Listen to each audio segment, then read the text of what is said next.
Hey, what's up guys? In this video, we're talking about marathon training for beginners. I'm gonna give you 3 survival tips you must do for a strong, injury-free race.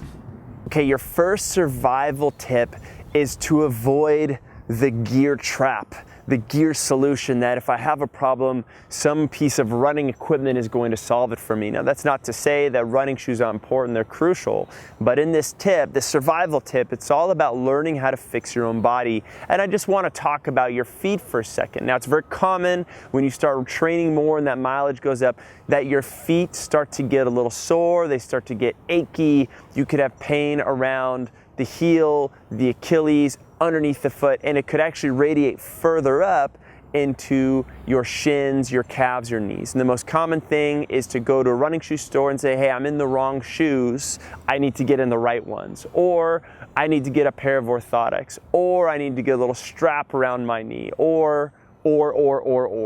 Now, I'm saying that those things can help supplement, but I can't ignore some of the underlying problems potentially with my mechanics.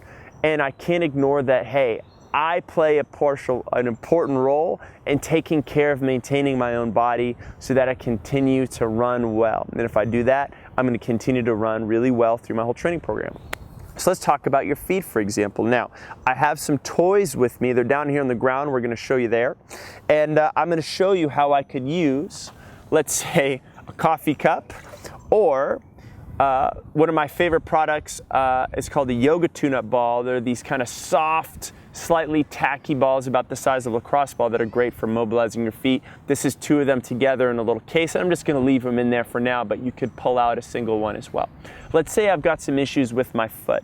The first thing I want to work on is just a little bit of mobility. So I'm going to take my, we'll start off with the Yoga Tune-Up Balls. I'm going to put this here on the ground. You're going to lose me, but you're going to see my feet.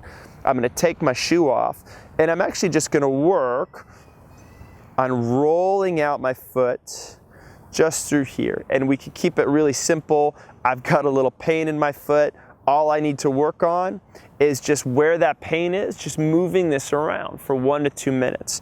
And I could notice that, hey, if I didn't have these great little toys, I could swap this out for something that I do have. Let's say a coffee mug or something else. It could even be a wine bottle. You may have, or may not have a few extra of those around, who knows? And it's pretty surprising how much work you can do. As I start to do this, what this does is it just restores some of that natural spring in that foot, and it helps me out a lot. So crucial, even if I'm not injured, to be able to do these types of things. Now, I can take the same approach. I could work on my shins, my calves, my ankles, my quads, my glutes, my hips, my low back. So anytime we're dealing with some aches and pains, the first thing we want to learn is, hey, how do I fix this myself before I go ahead and get the supplement to help me out? Your second survival tip for marathon training is to actually include some strength training, preferably 2 sessions a week. They could only be 30 minutes. That would be what we would call a minimum session where you're going to get some really good benefit. And it's really, really important. And I know what you're thinking. Man, I'm training for this marathon. I have limited time in my day. I have to take care of my family. I have to go to work. I have to study, whatever it is you need to do. And the more you run for your marathon, the less time you have to do everything else. Well, what's really important is to actually choose a plan that includes time for specific strength training in there. And it shouldn't just be cross training. We're not talking about spending time on elliptical or an exercise bike. It's actually time spent developing stronger hips and shoulders, challenging and increasing your range of motion in your body, and working on your balance and your stability and all the stabilizing muscles in your ankles and your hips specifically. So important. Some of my favorite movements to get things started, and we've done a lot of videos with this, the Run Experience, you can definitely check it out. We may even link to a few of them. Actually includes movements like squatting, lunging, single leg deadlifts are fantastic. If I have a pair of dumbbells, I could actually work on some lunges with the dumbbells. I could work on something called a Renegade row push-up. We've done a video on that. And if I include some regular work in there, it's actually going to keep me balanced from being this super runner to also being a strong, well-balanced athlete and human being. And if I do that 2 times a week, it's gonna make such a big difference in how the rest of your marathon training goes. Now, your third survival tip for your marathon training is going to be to honor the distance.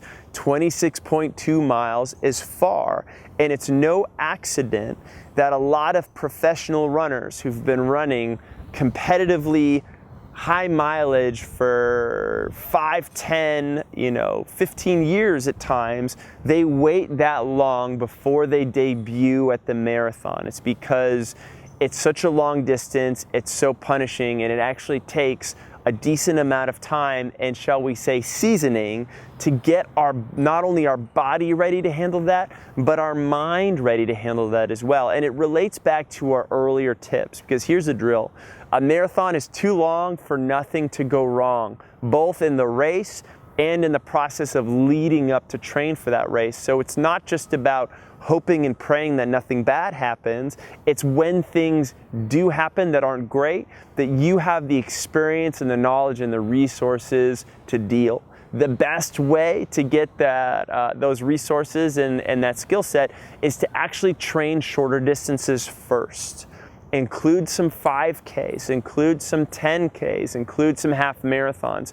And in the process of doing that, not only are you building that base that's going to carry you into your marathon, you're going to learn a lot about yourself as a runner. You're going to learn, hey, how fast am I? Where am I strong? Where am I not so strong? Where do I need a little bit of work? Do you notice that man, this certain pair of running shoes really works for you at shorter distances, but when you go up to a longer race, it doesn't work so well? Okay, you need to figure that out. Just by giving yourself a little time to build up and work on these shorter races, it's actually gonna give you the ammo and the armor you need to go ahead and attack your marathon training with confidence. So honor that distance. That's your last survival tip for your marathon training. That's it, we are all done. If you like this video, go ahead and let me know, hit that like button. If you have any comments or questions on some of the marathon training concepts we talked about today, hit me up in the comments section. And finally, if you want more videos just like this, as well as other, running injury tips, techniques to get better and to run more efficiently, definitely subscribe to The Run Experience. And lastly, if you actually want a comprehensive marathon training guide, really that includes everything you need to know how to train for your next marathon, definitely click the link in this video. We've got a free guide that we want to send to you. If you just so happen to be on a mobile device, go ahead to click the link below in the description.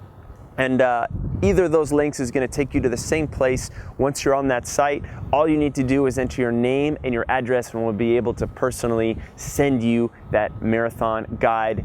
It's incredible. We got so much stuff in there. We know you'll love it. Once again, thank you so much for watching this video, and I'm sure we'll catch you in the next one.